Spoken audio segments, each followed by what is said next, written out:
যদি স্বাধীনতা কেবল শিকল ভাঙার নাম হতো, তবে পাখিরা সবচেয়ে স্বাধীন হতো। কিন্তু মানুষ খোঁজে এমন এক স্বাধীনতা যা ভয়কে হার মানায়। যে নিজেকেই সুপথে চালনা করতে পারে না, সে বাকিদের সুপথ দেখাবে কি করে? কিন্তু লক্ষ্য কি আলাদা ছিল? না, লক্ষ্য একটাই। আমি বলবো, প্রথমে নিজেকে তৈরি করো। একদমই তাই তো আমি লিখেছিলাম, যদি তোর ডাক শুনে কেউ না আসে, তবে একলা চলো রে। ভারত তখনই জাগবে। কিন্তু ক্লান্তি মানে থেমে যাওয়া নয়, মানুষকে ভালোবাসতে শেখো। নমস্কার শ্রোতা ও দর্শকবৃন্দ, আমি রবীন্দ্রনাথ ঠাকুর। আজকের এই কথোপকথন কোনো সাক্ষাৎকার নয়, এ এক সময়ের সাথে সময়ের কথা বলা।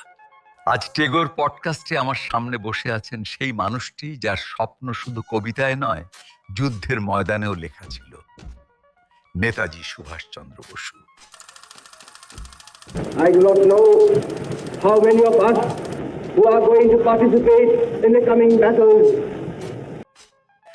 আজ ইতিহাসের খাতায় নয়, মানুষের হৃদয়ে কথা বলার সুযোগ পেয়েও আমি কৃতজ্ঞ। আপনাকে নিয়ে একটি অভিযোগ বহুদিনের, আপনি নাকি ভাবনার চেয়ে বিদ্রোহে বেশি বিশ্বাসী। But whether we survive or not, ভাবনা যদি আগুন না জ্বালায়, তবে বিদ্রোহ জন্মায় কিভাবে? আপনি কলম ধরেছেন, আমি বন্দুক ধরেছি। কিন্তু লক্ষ্য কি আলাদা ছিল? না, লক্ষ্য একটাই, ভয়মুক্ত ভারত, যেখানে একে অপরের ওপর বিশ্বাস রেখে সুখ স্বাচ্ছন্দ্যে থাকতে পারে।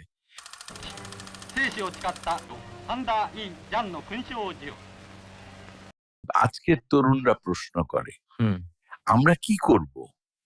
সহ্য করব না প্রতিবাদ? আমি বলবো, প্রথমে নিজেকে তৈরি করো। যে নিজের ভেতরের ভয়কে হারাতে পারে না, সে শাসককে হারাবে কি করে? নিজেকে জানো, কারণ আত্মপরিচয় ছাড়া স্বাধীনতা কেবল শব্দ। যে নিজেকেই সুপথে চালনা করতে পারে না, সে বাকিদের সুপথ দেখাবে কি করে? নিজের দায়িত্ব নিতে হবে। আপনি দেশের জন্য এত করার পরেও কখনো ক্লান্ত হয়েছেন?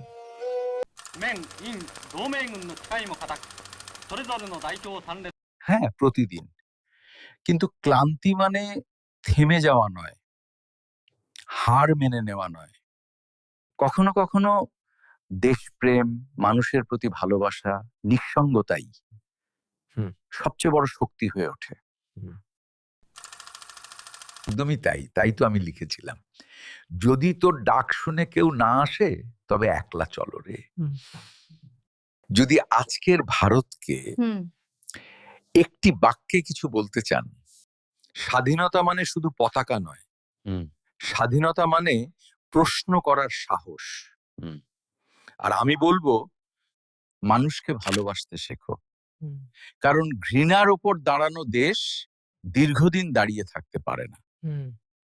আজ আমরা দুই পথের মানুষ কথা বললাম, একজন কলমের, একজন তরবারির।